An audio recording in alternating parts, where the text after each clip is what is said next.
I have this 14 by 8 inch tag. It can be found at chalkitupfancy.com.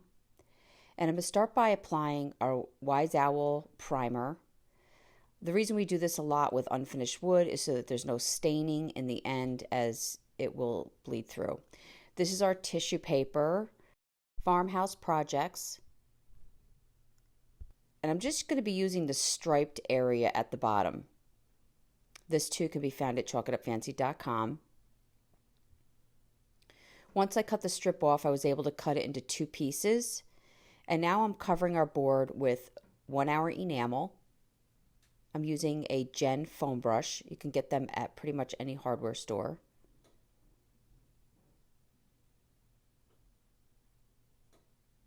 I'm going to start by applying the first section using my saran wrap as a barrier, and then the brayer. Brayer also can be found at chalkitupfancy.com. And then I'm going to do the second half and try to line my stripes up the best that I can.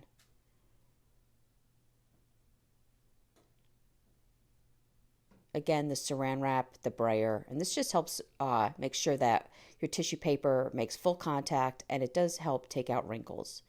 And then I'm going to give it a final top coat of the 1 hour enamel clear and set that aside to dry. Once dry, I'm going to take a sanding pad. You could sanding paper, it doesn't matter. 80 grit is the best. You just want to make sure it doesn't hit any part of the tissue. And you're just going to take those excess paper off of the edges. And I took it out of the circle as well. That's going to hold the hanger. We're using Bon Bon Bunny today. It's a mesh stencil by a Maker Studio. You can find this at chalkitupfancy.com. It has some lettering, some labels. It has the large bunny with the greenery underneath. He has the crown on his head. And then there's a smaller bunny. It's a fun stencil. And I feel like it could be spring or Easter related. So this label says something about chocolate, and I'm going to put that at the top. And the medium that I'm going to be using today is our black gel ink.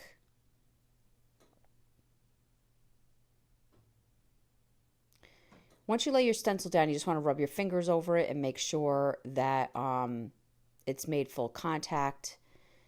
And I'm using a plastic spreader.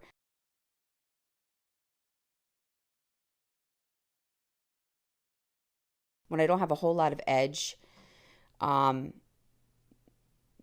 get the ink on without touching your project, I like to use the plastic spreader. It's more precise. It's a lot easier in those tight spaces. As every time I use tape, sometimes it does stick to the stencil and it's very difficult to get off. So I try to avoid tape. You could use press and seal right up to that edge. That may help if you feel like your hand is not as steady. And then I'm going to remove the stencil. You want to wash your stencil right away. I just rinse under water, and then you want to dry it sticky side up.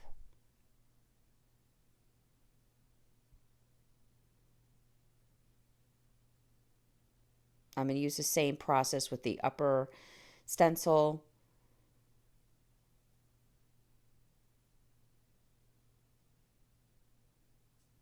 I love these stencils. They're very simple. And they just leave, a really nice project behind. I'm just going to take a few pieces of some greenery, and I'm going to staple it up in that corner by the hanger area. I took a black polka dotted ribbon. I believe I got this at the Dollar Tree. It's kind of like a burlap with the polka dots.